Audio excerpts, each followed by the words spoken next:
Bonjour à tous, j'espère que vous allez tous très bien. Aujourd'hui on se retrouve pour une nouvelle vidéo, donc vidéo d'analyse hebdo sur le chart du Bitcoin. Comme chaque semaine on va analyser le graphique du Bitcoin. Donc avant de démarrer la vidéo, comme d'habitude je vous rappelle que l'analyse est effectuée sur la plateforme PrimeXBT. Donc PrimeXBT c'est une plateforme de trading de crypto-monnaies. Vous pouvez trader les cryptos avec des effets de levier, vous pouvez également faire du copy trading en automatique. Et vous avez également accès au yield qui vous permet de staker vos crypto-monnaies. Vous avez également l'application PrimeXBT que vous pouvez installer sur votre smartphone. Donc vous pouvez l'installer sur Android ou Apple pour ceux qui souhaitent l'utiliser directement sur leur téléphone. Donc maintenant on démarre la vidéo d'analyse. Donc cette semaine l'analyse va être intéressante. Vraiment parce que là il y a eu un move intéressant. Donc la semaine dernière déjà on était rendu avec un Bitcoin qui était au-dessus des 64 000, vers les 64 000, 65 000 $. J'avais deux scénarios, donc j'avais présenté deux scénarios, je vous avais montré que bon, on avait des signaux bear sur le Bitcoin, notamment des divergences baissières, on avait les volumes qui étaient toujours de plus en plus faibles, on évoluait toujours à l'intérieur de notre canal haussier, pour le moment ça c'est toujours le cas, ça n'a pas changé, et à partir de là, moi je vous ai donné deux scénarios, je vous ai dit soit là on repart dans une tendance baissière, et on va venir retester le bas du canal, vraiment au minimum. C'est le scénario que je vous avais indiqué avec la flèche rouge ici. Ou bien on continue, on maintient notre tendance haussière et à ce moment-là on va venir retester encore une fois le haut du canal. Donc ça c'était le scénario que je vous ai mis en vert. Donc finalement on a venu valider le scénario bear, donc on a eu un retournement de la tendance. On est venu briser la ligne de tendance, à la fois en fait la ligne de tendance que je vous ai mis ici, là on a une petite trendline qui maintenait la tendance haussière, donc ça elle a été brisée, ça a lancé les vendeurs et c'est ce qui a lancé d'ailleurs la grosse candle rouge en daily qu'on a eu ici. Ensuite on est revenu taper dans la zone de support en violet, donc ça c'était la zone de support on va dire intermédiaire qui maintenait également toujours la tendance haussière depuis le mois d'octobre. Donc là on a retrouvé des acheteurs un peu dans cette zone et finalement on est venu la break cette zone un peu plus tard. Donc là ça maintenant ça devient une résistance, ça même chose. Donc là maintenant on a à nouveau quelques résistances à traverser avant de repartir à nouveau dans une tendance bullish. Alors pour l'instant vous voyez que malgré cette tendance baissière qu'on a eue cette semaine, on est toujours à l'intérieur de notre canal. Donc ça c'est ce que je vous avais dit. Tant qu'on maintient le canal haussier, le gros canal qu'on a en daily ici, on est toujours dans une tendance bullish. Ça, il n'y a pas à s'inquiéter pour le moment. Moi, je commencerai à m'inquiéter et vraiment à me dire, vraiment à me dire qu'on peut avoir un vrai retournement de la tendance si d'une part, on casse le canal et deuxième part, on repasse sous cette zone de support. Donc, c'est-à-dire sous le support majeur des 50 000, 51 000 $.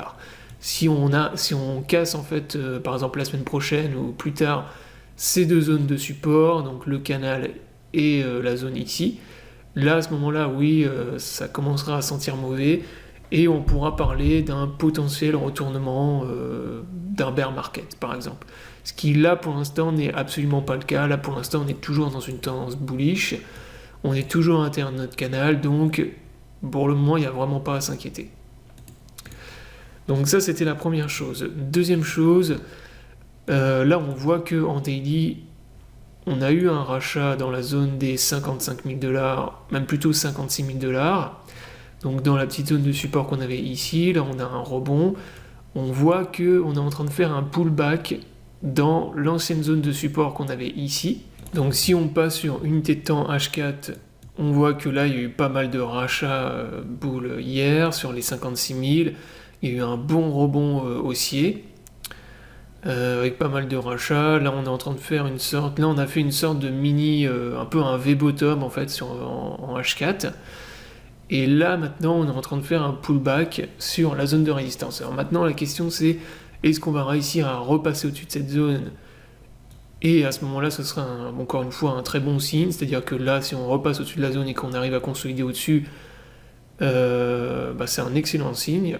Ça veut dire potentiellement que là, voilà, on est venu, on a fait une grosse semaine de baisse, et on peut repartir dans quelque chose de boule, ou est-ce qu'on va faire un pullback et on va être rejeté ensuite dans cette zone pour plus tard repartir dans une tendance baissière et reteste le bas du canal. Ce qui là pour l'instant n'a pas été le cas. Donc pour l'instant on n'est pas revenu, vous voyez que là en fait on a rebondi un peu au milieu de nulle part. Là on a rebondi sur les 55 000 $, bon on a une zone de support ici, ok, mais il n'y a pas de support majeur, on a rebondi un peu au milieu de nulle part pour moi. Soit on rebondit vraiment, on va retrouver beaucoup d'acheteurs, les grosses zones d'intérêt acheteuses pour moi c'est le bas du canal et la zone de support qu'on a ici. C'est ça vraiment les grosses zones de support qu'il faut surveiller, là où on peut potentiellement retrouver beaucoup d'acheteurs. Donc voilà sur le H4, donc premier scénario, moi que je vais surveiller pour la semaine prochaine, c'est vraiment la réaction du BTC dans cette zone.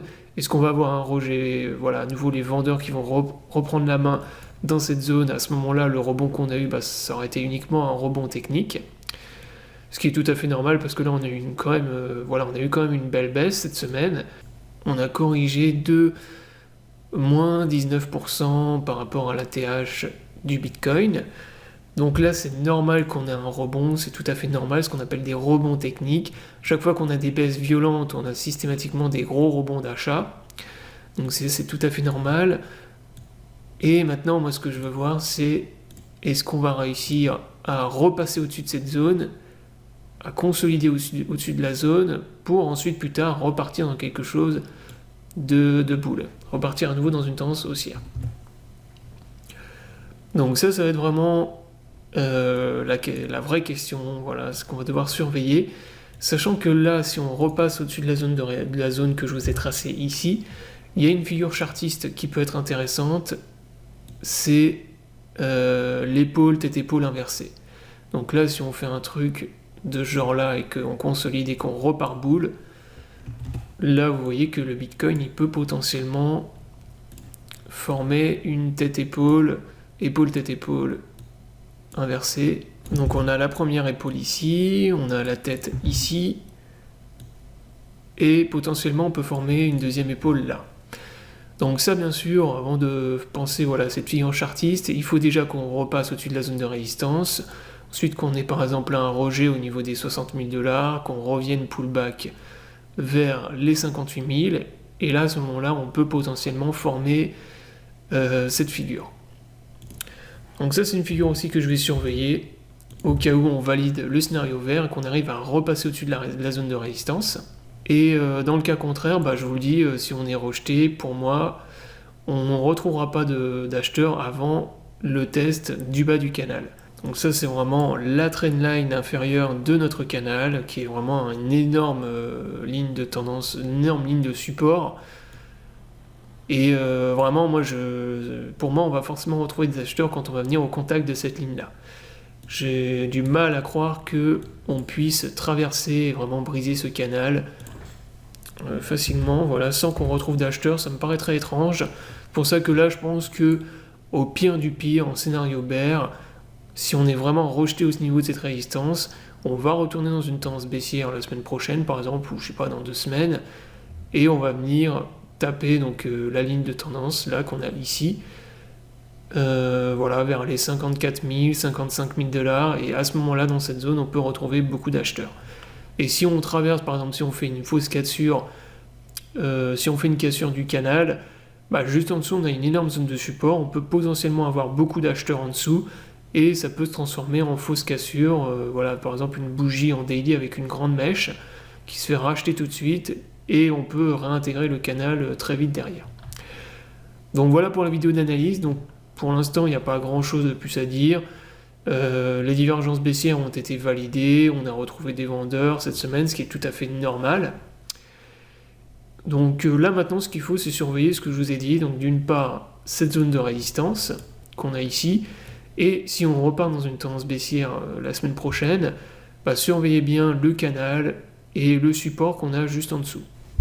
Voilà, donc j'espère que la vidéo vous aura plu, donc je vous invite à vous abonner à la chaîne pour ne pas rater les prochaines vidéos. Je vous souhaite à tous une bonne journée et à bientôt pour une prochaine vidéo.